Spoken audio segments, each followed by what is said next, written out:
Hi, my name is Dashania Elvira Gregory. I am from Malaysia and I'm currently a global ambassador at Y4N.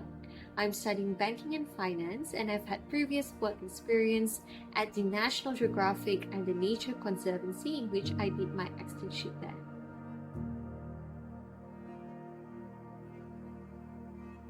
The best part of being at Y4N, as surprising as it may sound, I love the meetings and check-in sessions.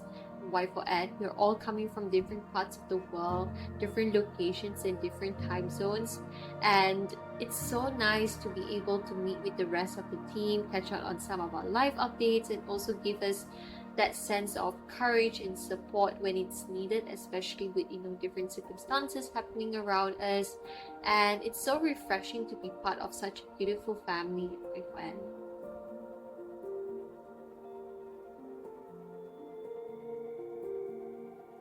As a budding environmentalist, it can be very daunting at times to know exactly where and when to start and the knowledge gap that comes along with it. So at Y4N, they really help you to bridge that gap without any sort of discrimination, and it really provides you that space to access valuable resources and valuable experiences and endless opportunities to support you and the next generation of climate advocates. For example, myself, I was able to engage in the NET section working program and have some very important dialogues that I've never been able to have exposure of in previous experiences. And I've also had the opportunity to be part of a podcast known as ESG Out Loud, where I was interviewed by the ME Financial Media reporter for ESG Clarity,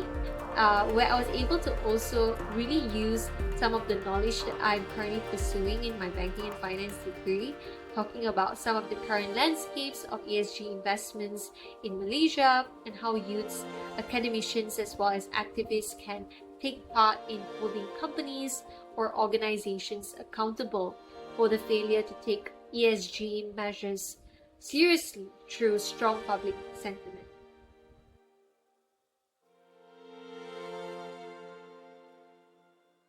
I do think that Y4N's justice-oriented values and advocacy matters for climate and biodiversity movements, mainly because it prioritizes equity and inclusivity at Y4N, where we ensure that the voices of marginalized communities, such as indigenous peoples, the communities that I've been able to work with, and those in developing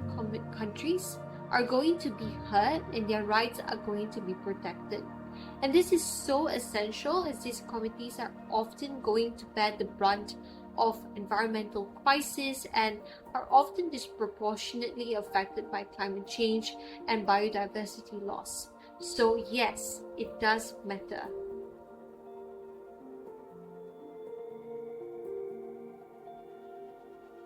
My hope is that many of our youths or young people will be able to contribute more as agents of change, entrepreneurs, as well as innovators in further accelerating climate action. I think it's so important for us as young people to get together, to work together, to collaborate with each other using our different experience, different cultural backgrounds, different educational backgrounds, and try to solve the real issues, which will help us to continue to raise our voices as youths on climate crisis and increase the youth participation by being able to share that knowledge, to be able to bridge that knowledge gap